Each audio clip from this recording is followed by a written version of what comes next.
आज अपन देखेंगे कि नवंबर 2025 में आयोजित पीएसआई के टेली कम्युनिकेशन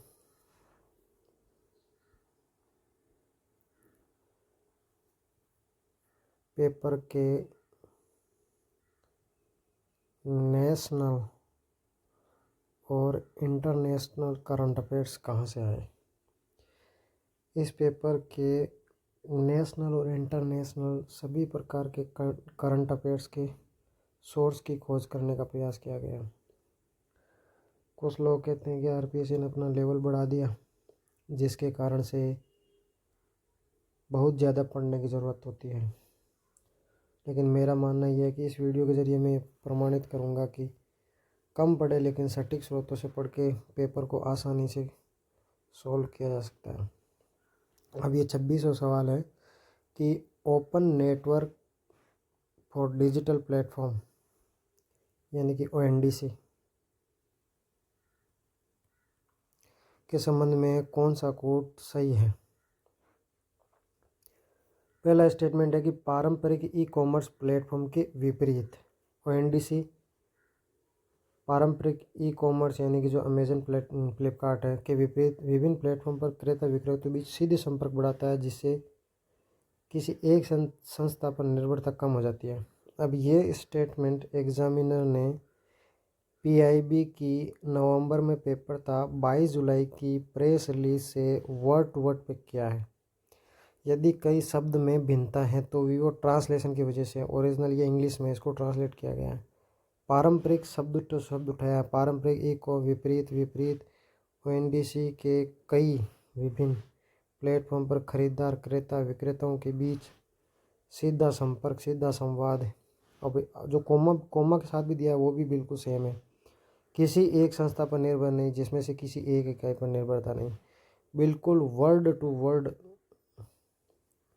कॉपी किया है।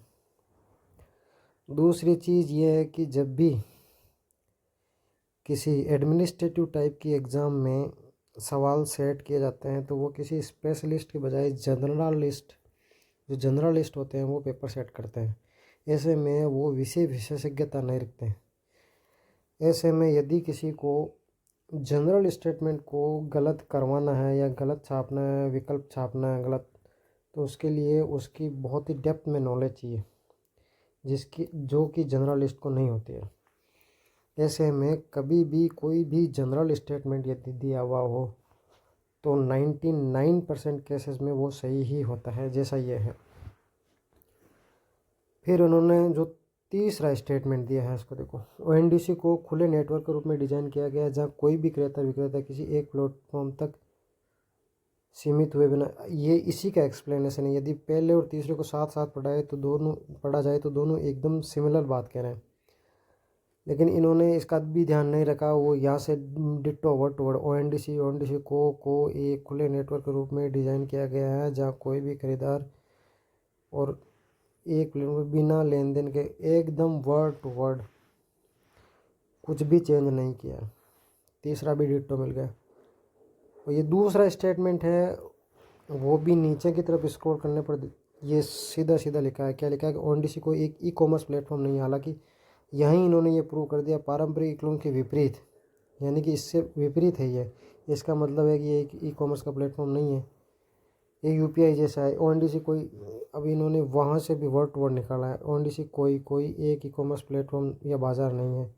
ये लाइन इन्होंने वर्ड टू वर्ड यहाँ पिक करी है।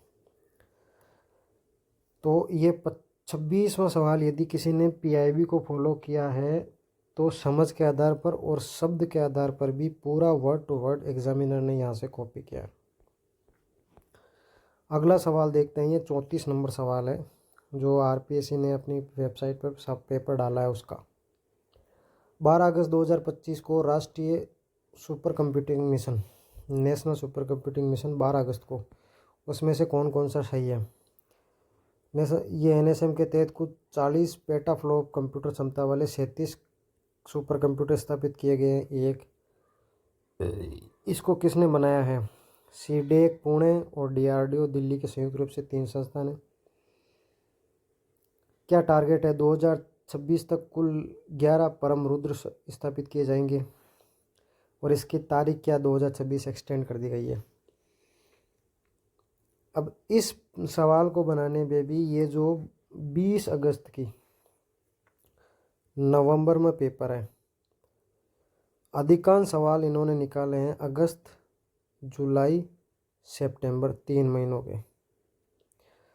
ये वाला सवाल इन्होंने निकाला है जुलाई वाले महीने से और ये वाला निकाला है ना अगस्त वालों से, और इन्होंने शब्द भी चेंज नहीं किया है। अब देखिए, पहला स्टेटमेंट है कि भाई 40 पेटाफ्लोट क्षमता और 37 सुपर कंप्यूटर। अब इन्होंने कुछ भी चेंज नहीं किया है। सवाल में लिखा है 12 अगस्त 2025 तक, तो यहाँ साफ साफ लिखा है 12 अगस्त 2025 तक राष्ट्रीय मान NSM 40 पेटाफ्लोट क्षमता और 37 कंप्यूटर, बिल्कुल सटीक वर्ड टू वर्ड लिखा है। आ गया ये। उसके बाद इन्होंने कहा कि ये बनाता है सीडेक पुणे, DRDO, इन्होंने यहाँ तीनों ही नाम बदल दिए। सीडेक रखा, उसके बाद IIT और IIS बेंगलोर वाला है, तो DRDO नहीं है, दिल्ली संयुक्त नहीं है। गलत स्टेटमेंट भी ये PIB वाले से ही बना रहे हैं, और ये जो स्टेटमेंट बनाया है ये भी इन्होंने PIB से ही गलत बनाया है कि 2024 तक कुल 11 परम रुद्र सुपर कंप्यूटर स्थापित किए जाएंगे। ये भी इन्होंने यहाँ से लिखा है।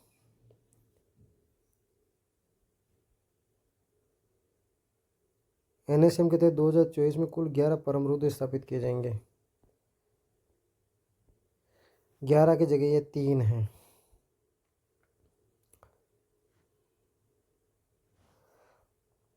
और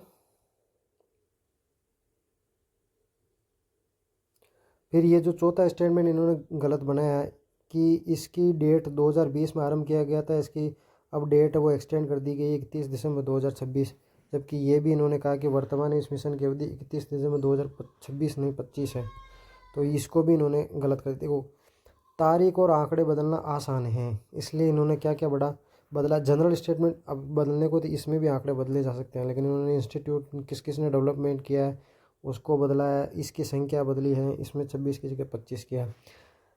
गलत स्टेटमेंट बनाने में भी PIB का ये 22 तारीख एक ही आर्टिकल का यूज़ किया, दूसरे आर्टिकल में भी स्क्रॉल नहीं करने गई है। उसके बाद ये 37 नंबर सवाल देखिए कि मई 2025 में रक्षा DRDO के उद्घाटन ने किया क्वांटम प्रौद्योगिकी अनुसंधान केंद्र, उसके बारे में 2 स्टेटमेंट दिए हैं।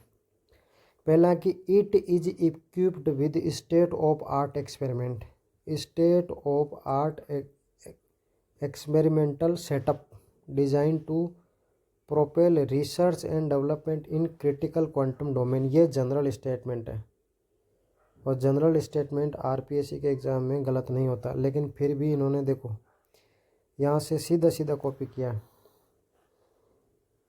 State of art experimental setup design to propel research and development in critical quantum domain, शब्द से है उठाया यहाँ से, शब्द से है। उसके बाद ये दूसरा वाला स्टेटमेंट भी इन्होंने वर्ड टू वर्ड यहाँ से कॉपी किया। It is developed to enable ultra secure communication and safeguard national security in the post quantum era. ये भी जनरल स्टेटमेंट है, और जनरल स्टेटमेंट गलत नहीं होते क्योंकि ये इन्होंने यहाँ से उठाया है कि distribution of techniques to enable ultra secure communication and safeguard national security in the post quantum era. आप वर्ड टू वर्ड मिला लीजिए, टू इनेबल से लेके यहाँ तक एरा तक इन्होंने शब्द से उठाया, कुछ भी चेंज नहीं किया। ये PIB की कुल खबर ही इतनी थी, इसमें से इन्होंने सवाल बना दिया।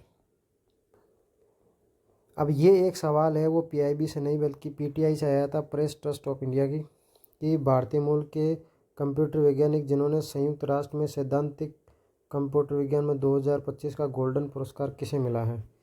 तो curiosity and code Bengal computer scientist Ishan Chattopadhyay, golden prize Ishan Chattopadhyay. ये देखो 23 अगस्त की खबर निकाली है, तो अभी कौन सा आ रहा है, 1 मई का आया है, उसके बाद जुलाई अगस्त में से इन्होंने 2 खबरें निकाली है। आगे चलते हैं। ये जो हॉट न्यूज़ में रहा है इकोनॉमिक टॉपिक, भारत और यूनाइटेड किंगडम ने ये सेटा किया था अभी कॉम्प्रिहेंसिव इकोनॉमिक ट्रेड एग्रीमेंट जुलाई 2025, जुलाई से निकला वापस। After the agreement in tariff to marine product, अब इन्होंने किस किस में टैरिफ कम कर दिया, marine product, textile, leather, process input have been reduce from up to 72 कितना कर दिया है, मतलब इन चीज़ों पे समुद्री उत्पाद, वस्त्र, चमड़ा और प्रस्कर पे पहले 70% टैरिफ लगता था, अब घटाकर कितना कर दिया है। अब ये जो 27 जुलाई की प्रेस रिलीज है इसमें यहाँ साफ साफ लिखा है, कुछ भी चेंज नहीं किया, marine product, textile, leather, process food have been reduce to up to 70% to 0 कर दिया है, इनको शून्य कर दिया है। कुछ भी चेंज नहीं कर रहे हैं पीआईबी से। 2 जुलाई की खबर आ चुकी है। अब इस खबर को देखिए आप, यदि आपको पीआईबी की हेडलाइन देखने की आदत भी है तो ये सवाल आसानी से हो जाएगा। केंद्रीय मंत्रिमंडल अगस्त 2025 में भारत में सेमीकंडक्टर मिशन के अंतर्गत 4 सेमीकंडक्टर प्रोजेक्ट स्वीकृति दी है। कौन कौन से, इन्होंने हेडलाइन ही लिखा है, मंत्रिमंडल ने ओडिशा, पंजाब, आंध्र प्रदेश में 4600 करोड़ की परिवेक्षा सेमीकंडक्टर विनिर्माण इकाइयों को मंजूरी दी। ओडिशा, पंजाब, आंध्र प्रदेश शब्द से है। अगला सवाल देखिए आप, केंद्रीय मंत्रिमंडल ने 27 अगस्त के 2025 में प्रधानमंत्री street vendor Atmanirbhar Nidhi PM Svanidhi योजना के तहत पुनर्गठन और ऋण अवधि को 31 दिसंबर 2024 से आगे बढ़ाने की मंजूरी दी। इस योजना का कार्यान्वयन की जिम्मेदारी किसकी है। अब ये इन्होंने शब्द से यहाँ से उठाया है ये तारीख के साथ, और इन्होंने साफ साफ नीचे लिखा है कि इस योजना का कार्यान्वयन आवास और शहरी मंत्रालय और वित्तीय सेवा विभाग की संयुक्त जिम्मेदारी होगी। Ministry of housing, urban affair and development of DEA, आवास और शहरी मंत्रालय प्लस वित्तीय सेवा विभाग, सीधा सीधा यहाँ से कॉपी किया है। अगला देखिए, प्रोजेक्ट आरोहण क्या है।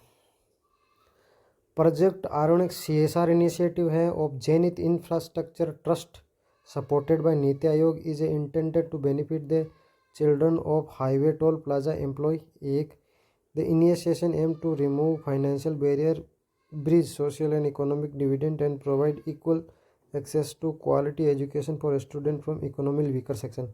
कुल मिला के ये है कि प्रोजेक्ट आरोहण नीति आयोग समर्थ कर रहा है, जेनिथ इंफ्रास्ट्रक्चर ट्रस्ट दोनों मिलकर CSR का उपयोग करते हुए राजमार्ग टोल प्लाजा के जो कर्मचारी उनके बच्चों को लाभान्वित करेंगे, और क्या लाभ देंगे कि उनकी वित्तीय बाधाएं दूर करेंगे, आर्थिक भेद कम करेंगे, क्वालिटी एजुकेशन के एक्सेस प्रदान करेंगे। अब ये 26 अगस्त का जो आर्टिकल है उसमें प्रोजेक्ट आरोहण सीधा सीधा जो इन्होंने साफ साफ लिखा, टोल प्लाजा लिखा है, कर्मचारी बच्चे सेक्शन आकार के लिए NHI ने वर्टिस इंफ्रास्ट्रक्चर ट्रस्ट, अब ये जो जेनिथ है उनको चेंज कर दिया है, वर्टिस इंफ्रास्ट्रक्चर ट्रस्ट कर दिया है। तो ये गलत स्टेटमेंट, इन्होंने संस्था का नाम बदल दिया के सहयोग से शुरुआत की, पहला। दूसरा, इस कार्यक्रम का शुभारंभ NHI के अध्यक्ष ने जो किया, और ये दूसरा स्टेटमेंट जनरल है, जनरल स्टेटमेंट हमेशा सही होता है। इकोनॉमिक सहायता दी जाएगी, एजुकेशन दी जाएगी, यहाँ साफ साफ लिखा है, वित्तीय बाधाएं दूर की जाएगी, सामाजिक असमानता दूर की जाएगी, और शिक्षा दी जाएगी, आर्थिक कमज़ोर बच्चों को शिक्षा एवं समानता पर पहुँच प्रदान की जाएगी। यदि आपको ये आइडिया है कि जनरल स्टेटमेंट सही होता है तो ये सही होता है, ये इसमें इन्होंने संस्था का नाम चेंज कर दिया। वैसे भी नीति आयोग किसी भी ऐसे इनिशिएटिव में शामिल होता नहीं है। नीति आयोग का काम है रिसर्च एनालाइज करना, पूरे पैन इंडिया लेवल पे रिसर्च करके पॉलिसी के लिए डायरेक्शन देना। तो इस प्रकार की यदि आपको इस चीज़ की समझ है कि छोटे मोटे अभियान के लिए नीति आयोग इन्वॉल्व नहीं होता तो नीति आयोग को निकाल दो, जनरल स्टेटमेंट गलत नहीं होता है, तो अंदाजे से भी ये किया जा सकता था। अगला सवाल ये 63 नंबर आया कि 26 अगस्त 2025 को विशाखापट्टनम स्थित नौसेना बेस पर भारतीय नौसेना के INS उदयगिरी और हिमगिरी की कमीशन में संबंध में कौन सा सही है। अब ये बताना है कि दो ये जो कमीशन की गई इनके बारे में क्या क्या सही है। दोनों प्रोजेक्ट 1917 ये प्रोजेक्ट का नाम है, उसके तहत पहले मल्टी मिशन स्टील्थ फ्रिगेट है क्या। स्टील्थ टेक्नोलॉजी ऐसी होती है जो किसी भी रडार सिस्टम से पकड़ी नहीं जाती। क्या ये दूसरी बार हुआ है जब दो अलग अलग शिपयार्ड द्वारा स्वदेशी रूप से निर्मित दो फ्रंट लाइन सतह लड़ाकू जहाजों को एक साथ किया गया। अब ये इन्होंने जो आंकड़े हैं इनको भी चेंज नहीं किया है। सीधा सीधा किया है। जो 19A है दोनों, प्रोजेक्ट 19 को इन्होंने चेंज किया, जबकि यह परियोजना 17A, दो बाकी सबको सेम रखा है इन्होंने, सिर्फ इसको चेंज कर दिया, आंकड़ा चेंज कर दिया, 17A था 19 कर दिया। फिर ये दूसरी बार, अब इसको बदलना आसान नहीं है, जनरल स्टेटमेंट है, तो इन्होंने पहली बार को दूसरी बार कर दिया, यहाँ लिखा साफ साफ पहली बार है ये। पहली बार दो अलग अलग शिपयार्ड मझगांव ये फलानी में इसमें हो गया। तो जनरल स्टेटमेंट गलत करना बहुत मुश्किल होता है, इसलिए इन्होंने आंकड़े गलत कर दिए। दूसरी चीज़ ये कि पीआईबी से शब्द से उठाते हैं, चाहे इसको गलत करना हो चाहे इनको सही करना हो। समुद्री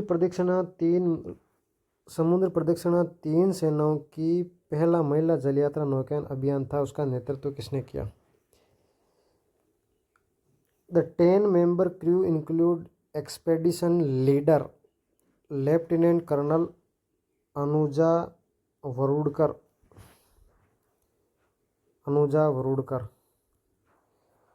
word to word copy from PIB.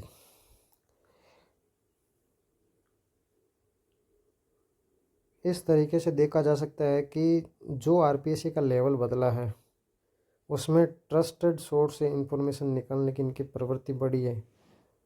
PIB से जो 10 सवाल थे उसमें से 9 सवाल किए जा सकते हैं यदि सिर्फ पीआईबी को फॉलो किया, और इंटेलिजेंस गेसिंग से भी 5 सवाल सीधे सीधे किए। आपने कुछ भी नहीं पढ़ा, सिस्टम की अंडरस्टैंडिंग है, तो भी कम से कम 5 सवाल किए जा सकते थे।